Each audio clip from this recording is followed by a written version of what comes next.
After prolonged fasting, like some 200 days out of this last year, here are some things that are confirmed in my mind as of right now. We, as the general public, should not be snacking. Only 1 to 3 meals per day, depending on activity levels and goals based, on who you are. Sure, there's some nuance in that. If you're like this huge ultra marathoner, if you're a bodybuilder, you may need more than just 3 meals in a day. But for most of us, just living the simple life, the everyday jip and jab, 1 to 3 meals per day with no snacks.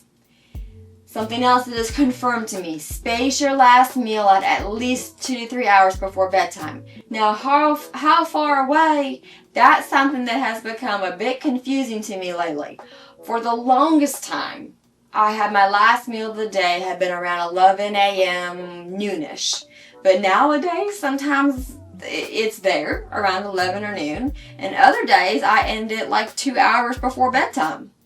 And I'm really not sure what my body likes best. There's too many variables going on. I'm an N of 1. I don't know what I don't know. And like I said, there's a lot of moving variables with me right now. I've been moving, recently divorced, all that sort of stuff. I travel here and there. So there's just too many variables. I would love to have a memo from my body to tell me exactly what to do, exactly what protocols it wants from me. I do think there's some nuance to that, to lifestyle in general, and I do think, there's some individualized components. And I'm not sure if my body is still recovering from the last year of all these prolonged fasts, or if I still have some trauma from things I've gone through in the past couple of years. Like I said, there's lots of variables, and I'm only an N of 1. Now, protein is important, and whole foods are vital. Water also water is important, but water without electrolytes, it's dehydrating.